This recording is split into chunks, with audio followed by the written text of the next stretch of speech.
The autumn sunset paints my parents' suburban home in amber light as I pull into the driveway. Sunday dinner, a tradition I've maintained despite the subtle tensions that have shadowed our family for years. I smooth my charcoal pencil skirt and straighten my cream blouse before stepping out of my sensible sedan. Through the bay window, I catch a glimpse of movement, laughter. Something feels different tonight. I knock twice before using my key, a habit my mother instilled in me since childhood. Always announce yourself, Michelle. It's the polite thing to do. The scent of roast chicken and rosemary potatoes wraps around me as I step inside. Family photos line the hallway, decades of carefully arranged memories. My high school graduation, Rachel's college ceremony. Family vacations where I always seemed to be half smiling while everyone else beamed. Michelle, is that you? Mom calls from the dining room. It's me, I answer, hanging my coat on the wooden rack by the door. I follow her voice and freeze at the threshold. Rachel stands by the china cabinet wearing a burgundy cocktail dress that probably cost more than my monthly rent. Her hair is freshly highlighted, cascading in perfect waves around her shoulders. Dad pours champagne into crystal flutes, the ones reserved for Christmas and milestone birthdays. Michelle!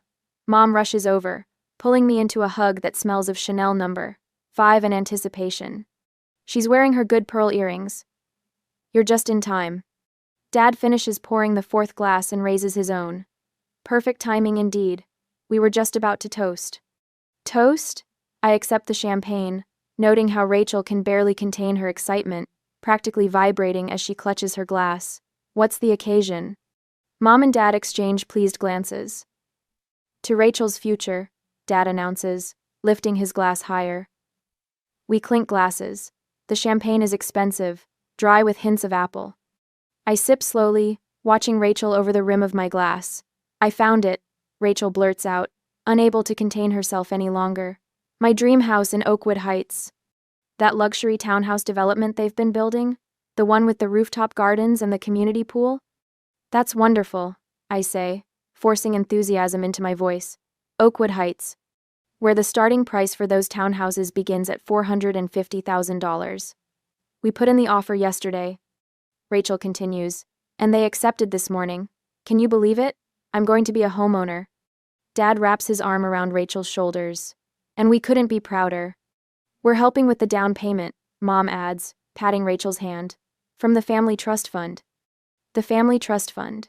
The room tilts slightly as the words register. My fingers tighten around the delicate stem of the champagne flute. The Family Trust Fund. I repeat, my voice hollow. You mean the account I've been contributing to for the past 10 years? A brief flicker of discomfort crosses Dad's face before his expression hardens. It's for family milestones, Michelle. That's always been the purpose. But 10 years ago, I was 22, fresh out of college with my first real job as an administrative assistant at Wilson and Brooks law firm.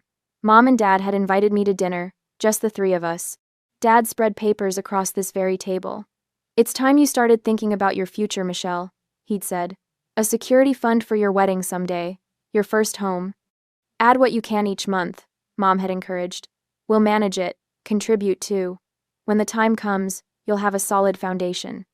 For a decade, I'd transferred $500 monthly from my modest salary. I'd skipped vacations, lived in a tiny apartment with temperamental plumbing, bought secondhand furniture, all while watching that account grow to nearly $60,000. My money, my sacrifice. Let me show you the pictures. Rachel pulls out her phone, swiping through images of granite countertops and cathedral ceilings. This is the main living area, and this is the master bedroom with the walk-in closet. I nod mechanically, my throat tight. It's beautiful. Michelle's always been the responsible one, Dad remarks to no one in particular. She'll understand. This is what family does. Mom gives my arm a dismissive pat. You don't even have a serious boyfriend yet, dear. Rachel's at a different stage of life. Rachel, who spent 3 years finding herself after college, while I worked 60-hour weeks. Rachel, whose car was a graduation gift while I took the bus for years to save money. Rachel, whose European vacation last summer was an educational investment according to our parents. Excuse me, I murmur, setting down my barely touched champagne. Bathroom. I lock the door behind me, hands trembling as I pull out my phone and open the banking app. The joint account my parents and I established appears on the screen. I tap it, heart pounding. Previous balance: $59,872.43. Current balance: $0. Last transaction: transfer to external account. Yesterday. My vision blurs. The bathroom spins. A decade of sacrifice emptied in a single transaction, without so much as a conversation. For my sister's dream house. I grip the edge of the sink, knuckles white against the porcelain. Through the door, I hear Rachel's excited chatter about paint colors and furniture delivery. Mom's delighted responses. Dad's proud rumble. In the mirror, I hardly recognize the woman staring back at me, the responsible one, the reliable one, the one who will understand, but I don't understand. And for the first time in my life, I'm not sure I want to. This isn't about money anymore. This is about value, worth, respect. I straighten my shoulders, taking one deep breath, then another. They've made their choice. Now it's time for me to make mine. The bathroom door swings open harder than I intended, the hinges protesting as it bangs against the wall. My parents and Rachel turn in unison, champagne glasses still raised in celebration. That was my money. My voice comes out steadier than I expect, the words hanging in the sudden silence. Mom laughs lightly, the sound brittle against the tension I've created. It's a family fund, dear. We've always made decisions as a family. Family decisions? The word tastes bitter. Did anyone consult me before emptying an account I've put $60,000 into? Rachel rolls her eyes dramatically. Don't be so dramatic, Michelle. It's not like you were using it. Dad sets his champagne down with deliberate precision. Let's all calm down, Michelle. Your sister needs this house. It's about the greater good of the family. The greater good? I repeat, my hands clenching into fists at my sides. Show me the account statements. Now isn't the time, Dad begins. Show me the statements. Each word drops like a stone. For the past 10 years. Dad and Mom exchange glances, a silent conversation passing between them. Finally, Dad sighs and pushes back from the table. If that's what it takes to end this nonsense, he mutters, heading toward his office. While he's gone, Mom attempts damage control. Michelle, I know you're disappointed, but Rachel has found her perfect home. Can't you be happy for your sister? Rachel nods eagerly. You can come over anytime. There's a spare bedroom you could stay in when you visit. The casual generosity of offering me access to a room purchased with my own money makes my stomach twist. Dad returns with a leather portfolio, hesitating before placing it on the table. I reach for it before he can change his mind, flipping it open to reveal neatly organized monthly statements. My fingers trace the columns of numbers, each deposit marked with my name. 10 years of sacrifice laid bare. I flip through month after month, searching for any contribution besides my own. There's nothing here from either of you, I say, looking up. Not $1. Dad shifts uncomfortably. We provided the investment strategy. The guidance. Guidance, I repeat, continuing to turn pages. A notation from 3 years ago catches my eye. What's this withdrawal? $20,000 in August 2022? Rachel suddenly becomes intensely interested in her champagne. Rachel needed help with graduate school, Mom says smoothly. Just a small loan. I flip more pages, finding other withdrawals. And this $12,000? And these 8 smaller withdrawals? Dad clears his throat. The down payment for Rachel's car, and some help when she was between jobs. Her European vacation to find herself? I ask, already knowing the answer. Mom reaches for my hand, which I pull away. Michelle, family supports each other. Your sister needed these things. And what about my needs? The question hangs between us. You've always been so capable, Dad says, as if it's a compliment. So independent. So independent because I had to be. I counter. Because every time I needed something, the answer was no. That's not fair, Mom says, her eyes welling with tears. After everything we've done for you. What exactly have you done? The question isn't angry anymore, just genuinely curious. We raised you, Dad says sternly. Put a roof over your head. Food on the table. The bare minimum parents are supposed to do, I reply. Family supports each other, Dad repeats, his jaw tightening. Your sister needs this. Start in life. And I don't? I close the portfolio, suddenly exhausted. I've supported this family by being the responsible one for 32 years. Rachel scoffs. twirling her champagne stem between manicured fingers. It's just money, Michelle. You can save more. It's not my fault you chose a boring career.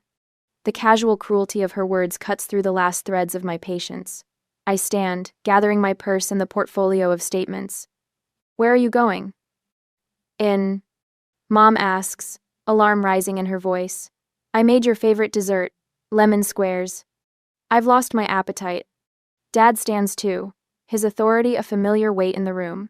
Michelle, we expect you to be reasonable about this. The decision has been made. Yes, it has. I agree, turning toward the door. But not by you.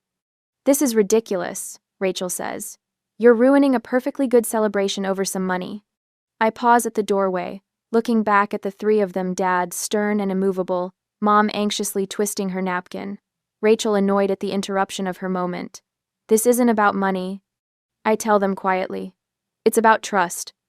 The door closes behind me with a soft click that sounds like the period at the end of a very long sentence. In my car, the portfolio sits heavy on the passenger seat, a decade of broken promises bound in leather. Street lamps flicker on as I drive away from my parents' house, illuminating a path I've never taken before. The responsible daughter has always returned, always forgiven, always understood. Not tonight. Tonight, I'm choosing a different road. That night at my apartment, the bank statements scatter across my coffee table like fallen leaves, numbers and dates that chronicle a decade of my sacrifices. My phone buzzes for the 7th time in an hour. I don't need to look to know it's them, Mom, Dad, or Rachel, each with their own flavor of manipulation. I let it vibrate against the wood until it falls silent. Then I open my laptop and check Rachel's Instagram. There at Island, a photo of her standing in front of the Oakwood Heights sales office, keys dangling from her manicured fingers. The caption reads, "Dreams come true when you have a generous family. Number blessed, number new homeowner, number family first." 27 likes already, 3 comments congratulating her on her hard work. My fingers hover over the keyboard. What would happen if I typed the truth? Congratulations on spending my $60,000. Hope the floors don't creak like my apartment that I've lived in for years while saving for my own home. The phone buzzes again. This time I look. Mom, Michelle, please call us. Your father is very upset. We need to talk about your behavior last night. My behavior.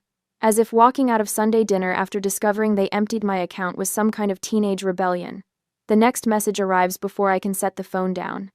Dad, your silence is disappointing but not surprising. The Robinson family handles matters privately. Consider the reputation you're risking with this childish tantrum. The family reputation. Always the family reputation. The third message is from Rachel. You could at least be happy for me. It's not like you were using that money anyway. I toss the phone onto the couch and press my palms against my eyes until I see stars. The voicemail notification chimes. Michelle, it's Mom. I know you're upset, sweetheart, but you're not seeing the bigger picture. Rachel is starting her life with Jordan. They need this home to build their future. You've always been our rock, our responsible one. Please call me back. Your father, Island. Her voice drops to a whisper. He's talking about removing you from the will if you pursue this. Please be reasonable. I delete the message without listening to the rest. 3 more voicemails follow the same pattern, sweet concern melting into veiled threats. When the knock comes at my door the next evening, I expect to find Mom or Dad standing in the hallway with stern expressions and rehearsed speeches about family duty. Instead, it's Sarah, clutching a bottle of wine and a folder. You sounded terrible on the phone, she says, pushing past me into the apartment. I brought reinforcements. Sarah has been my friend since college and now works as a paralegal at Westbrook and Associates. Her practical nature and legal knowledge have saved me from several bad decisions over the years. I accept the wine but eye the folder warily. What's that? Information. She pulls out a corkscrew from my kitchen drawer, already familiar with my apartment's layout. You said they emptied a joint account that you've been funding for 10 years, right? Without your knowledge or consent? The wine splashes into 2 glasses, deep red against clear crystal, the only fine thing I own. A graduation gift from Aunt Meredith. Yes. Almost $60,000. My voice sounds hollow even to my own ears. But it was a family account. That's what they keep saying. Sarah takes a long sip before answering. That's not just unfair, Beth. It might be illegal. Illegal? The word feels foreign in my mouth when applied to my parents, but their names were on the account too. Joint account doesn't automatically mean communal funds, especially if there's a paper trail showing you were the only one contributing. She slides the folder toward me. You should talk to Thomas Wilson at our firm. He specializes in financial disputes, including family matters. I thumb through the pages. She's brought printouts about financial misappropriation, joint account laws, and fiduciary responsibility. Terms that feel too cold and clinical to apply to Sunday dinners and childhood bedrooms. I can't sue my family, Sarah. You can't let them steal from you either. The word steal lands like a slap. I've been avoiding that term even in my thoughts. 2 days later, I sit across from Thomas Wilson in his office. He reminds me of my grandfather, silver-haired with kind eyes that harden when I show him my bank statements and the account agreement. This isn't a family trust, Miss Robinson, he says, removing his reading glasses. This is your money, plain and simple. They're my parents, I whisper, as if that explains everything. Yes, he agrees, leaning back in his chair, which makes this betrayal of trust even more concerning. I stare at my hands, at the ink stains on my right index finger from grading papers. I need to think about this. After work the next day, I linger in my empty classroom. The third-grade artwork lines the walls, bright colors and hopeful scenes. I straighten Lily's drawing of a butterfly, Xavier's crayon rendering of his family, Emma's careful depiction of the solar system. 5 years teaching at Franklin Elementary. 5 years of watching children grow and learn while my own life remained suspended in amber. Always the responsible one. Always putting others first. I sit at my desk, surrounded by the remnants of today's lesson on simple machines. How many better job offers have I turned down to stay in this district, close to my parents' home? The teaching position in Colorado with the outdoor education program, the curriculum development role in Chicago, and not just career opportunities. The trip to Europe I canceled when Mom needed help after her gallbladder surgery that didn't stop her from attending Rachel's graduation ceremony 2 weeks later. The relationship with Daniel that ended because Dad thought his contractor business wasn't ambitious enough for a Robinson daughter. Year after year of small sacrifices that built an invisible cage around my life. A drawing on my desk catches my eye, Jamie's work from our lesson on integrity last month. A stick figure stands tall while others huddle in the background. Miss Robinson taught me to stand up for myself, the careful lettering reads. My phone rings, startling me. Unknown number. Michelle? It's Aunt Meredith. My father's sister, the family outlier who moved to Arizona after a falling out years ago. Aunt Meredith? How did you? Sarah called me. We've kept in touch over the years. Of course they have. The two strong-willed women always got along. I heard what Robert and Patricia did. She continues, her voice carrying the desert's dry warmth even through the phone. With your savings. It's complicated. I start, the default defense mechanism engaging automatically. No, it's not. She cuts in. They did the same thing to me with Grandma's jewelry. The pieces she specifically left to me in her will. Your father convinced me they needed to stay in the main family line. I let it go because I thought that's what family did. My breath catches. I didn't know. Of course you didn't. They've built a wall of silence around their behavior for decades. Your grandfather did it to your father. Your father learned it, and perfected it. And now they're doing it to you. Her voice softens. Don't let them do this to you, Michelle. This pattern has existed for generations in this family. I look up at Jamie's drawing again, the small figure standing tall. This stops with me, I say, surprising myself with the firmness in my voice. Good girl. I can hear the smile in Aunt Meredith's voice. Now, here's what you're going to do. I listen as she outlines the steps I need to take. Practical, legal, emotional. By the time we hang up, the sun has set outside my classroom window, but for the first time since Sunday dinner, I feel a glimmer of light inside me. This stops with me. The next day, the law office of Thomas Wilson reminds me of my grandfather's study, all dark wood panels and leather-bound books. Afternoon light filters through Venetian blinds, casting golden stripes across the polished conference table where my bank statements lie in neat chronological order. 10 years, Thomas says, adjusting his silver-rimmed glasses. Every month, without fail. I nod, watching his weathered hands move methodically through the documents. Thomas Wilson has been practicing law since before I was born. His reputation for fairness preceded him, the reason I chose him over the younger associates at my own firm. And not a single contribution from your parents? He continues, voice steady but tinged with indignation, despite their verbal assurances. They managed the account, I say, the words hollow even to my own ears. Thomas looks up, blue eyes sharp with 40 years of legal experience. They managed to empty it, Miss Robinson, without your knowledge or consent. My stomach tightens. Hearing it stated so plainly makes the betrayal even more stark. The law is clear here, Thomas says, resting his hands on the scattered papers. This is financial misappropriation. Your options include a civil suit or formal fraud charges. The word fraud lands like a stone in still water. Criminal charges against my own parents. Against Rachel. I don't want to destroy my family, I say, straightening my shoulders. I just want what's right. Thomas nods, understanding tempering his professional detachment. Then we begin with certified letters, one to the bank, formally disputing the transaction. Another to your parents, outlining the legal standing of your claim. He slides 2 envelopes across the table. I sign each letter, my signature more confident than I feel. Fair warning, Thomas says as his assistant takes the envelopes. People rarely respond well when called to account. 4 days later, I discovered just how right he island Aunt Meredith's dining room smells of pot roast and tension. What began as a casual family dinner has revealed itself as an ambush.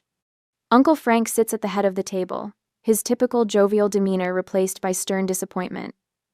You're breaking your mother's heart, he says, pointing his fork at me.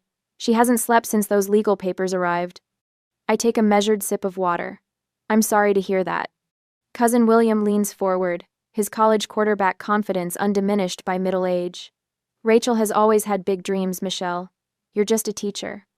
The word just hangs in the air, loaded with generations of familial expectations. I've spent my life helping children achieve their dreams. I reply, folding my napkin neatly, including paying for 3 of my students' college application fees last year out of my own pocket. Aunt Meredith's eyes widen slightly. She didn't know about that. Your sister needs that money for her future, Uncle Frank insists. Her house, her wedding, she has plans. So did I say simply. The table falls silent. For perhaps the first time, they're actually hearing me. My phone buzzes in my purse.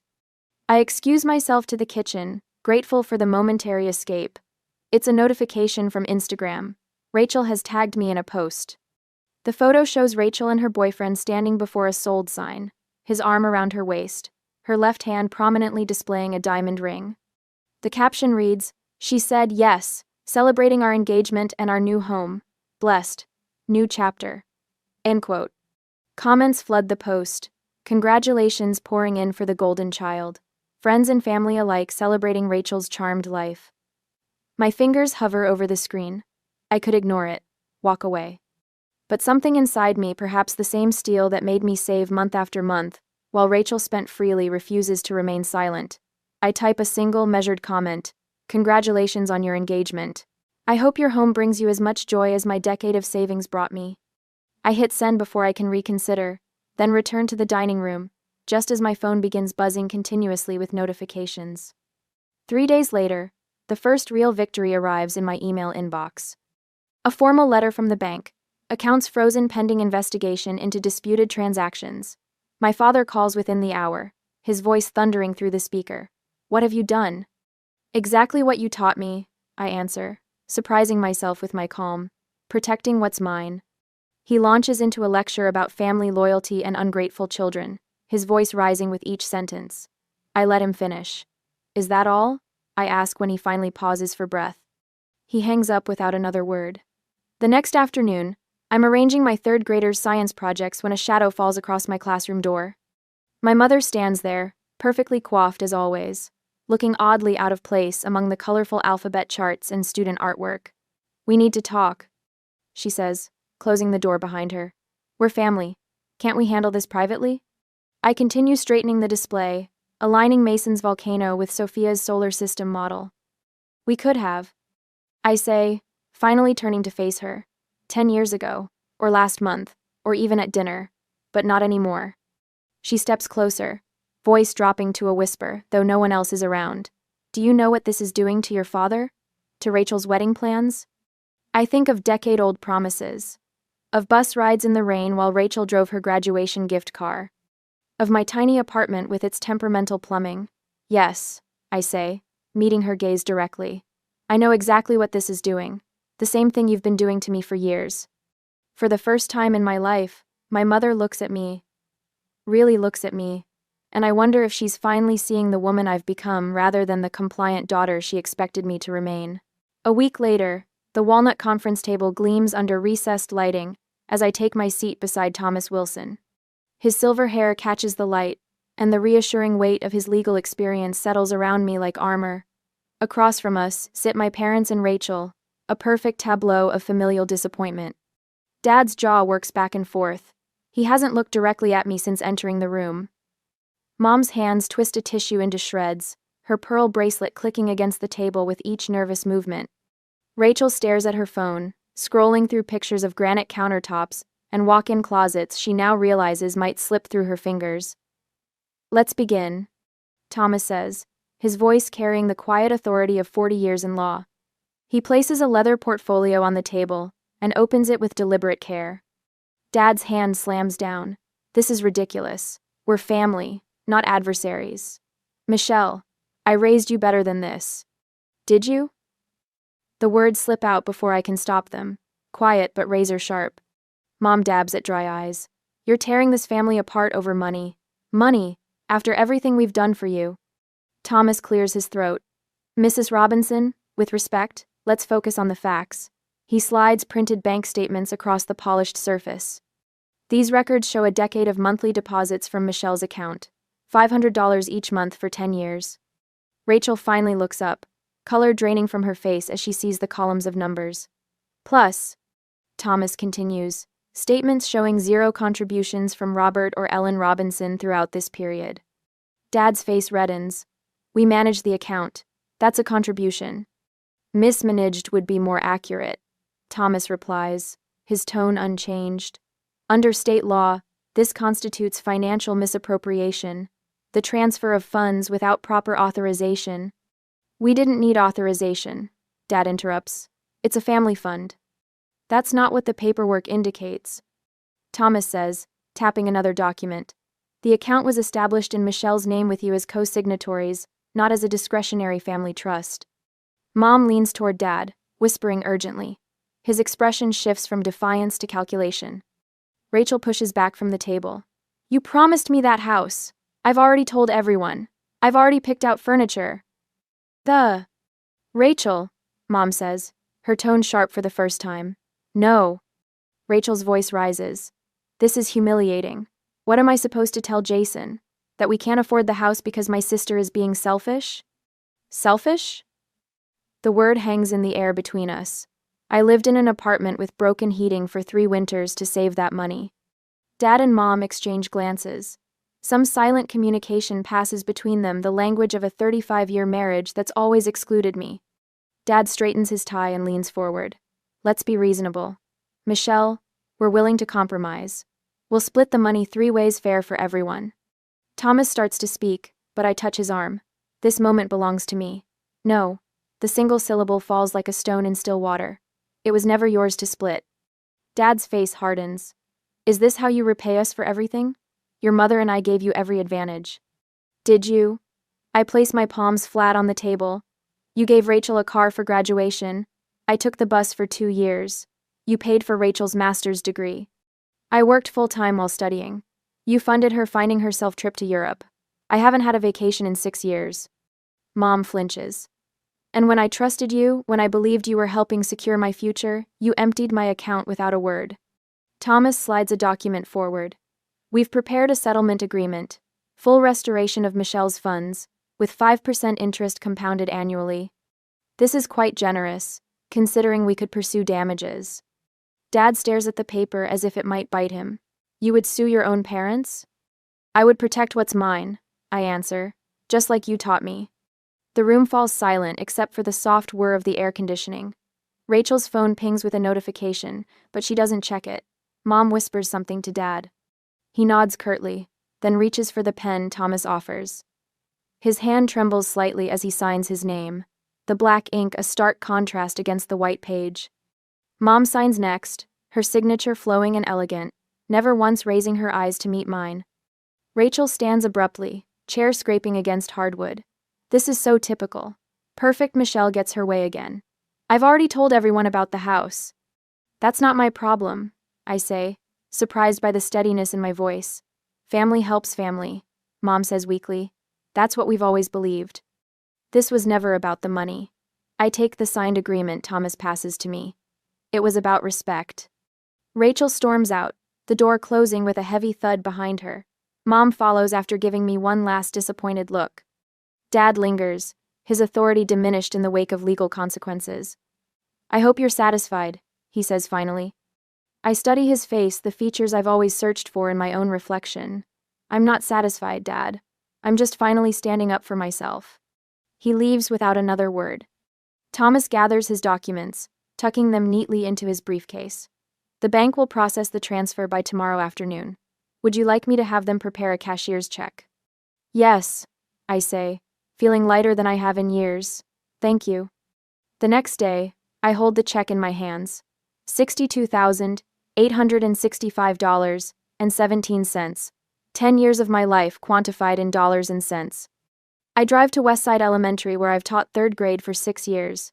In the administrative office, I write a check for $5,000 to the school's scholarship fund. Principal Alvarez asks what prompted such generosity. An inheritance, I say. From myself. That afternoon, a realtor named Janet shows me through a small cottage on Maple Street. It's nothing like Rachel's luxury townhouse, just 2 bedrooms with worn hardwood floors and a kitchen that needs updating. But the backyard has an ancient oak tree, and sunshine streams through windows that face east. It's quiet, Janet says apologetically. Some people prefer more activity. I walk through empty rooms, my footsteps echoing against bare walls.